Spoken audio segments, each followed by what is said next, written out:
Japan کی ترقی کی تو مثالیں دی جاتی ہیں، اور دنیا کی بہترین انڈسٹری جو ہے اور وہ جاپان کی مقابلہ ہوتا ہے.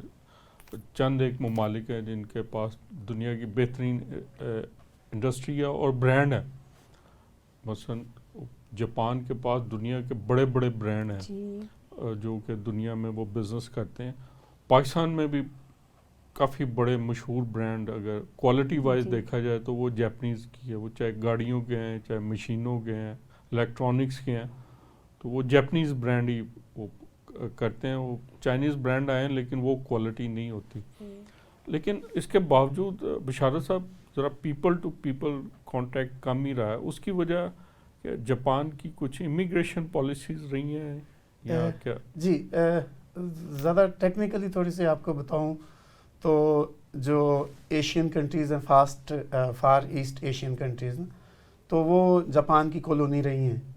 جاپان نے ان پہ رول کیا ہے. جیسے میں اگر ویتنام کا نام لوں، فلپینز کا نام لوں، ایون چائنا کے کچھ حصوں پہ جاپان نے رول کیا ہے. نہیں وہ تو ایک پوری سینچری رہی ہے جس کو جو چائنا کہتا ہے سینچری آف ہیوملیشن.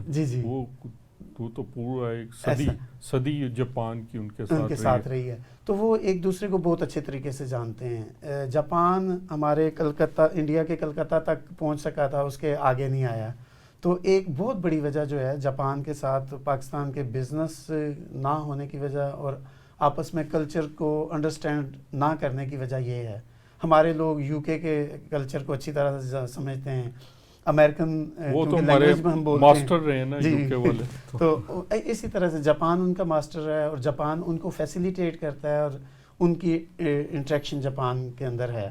تو ہماری وہ تھوڑی سی کم رہی ہے. اور ہمارا جو اگر دیکھا جائے تو گاڑیاں جاپان کی چلتی ہیں، الیکٹرانکس ساری جاپان کی ہے، لیکن ہمارا اے گریڈ بزنس نہیں ہے جاپان کے ساتھ کہ ہم نیو پروڈکٹس ان کی خرید سکیں، نئی گاڑیاں ہم ان کی یہاں پہ لائیں. وہ اصل پرچیزنگ پاور ہے، وہ بڑی مہنگی ہیں اس کے مقابلے میں. چائنا بڑی سستی پروڈکٹس لے ہے تو وہ پھر پرچیزنگ پاور نہ ہونے کی وجہ سے وہی پھر چلتی ہیں. یہ ہے. اور یہ ہے کہ جاپان کی پالیسی میں شامل ہے کہ جاپان نے پاکستان کو پروڈکشن ہب بنانا ہے. تو یہ کب بنانا ہے یہ تو ایک ٹائم کی بات ہے. بڑی آپ اہم بات بتا رہے ہیں. تو اس کی وجہ یہ ہے کہ یہ مڈل ایسٹ کو، رشین سٹیٹس کو اور ایسٹرن یورپ کو جو ہے یہاں سے سپلائی دینا چاہتے ہیں. وہ جاپان کے لیے اپنی انڈسٹری کی پروڈکشنز کو نا وہاں تک سپلائی دینا چاہیے.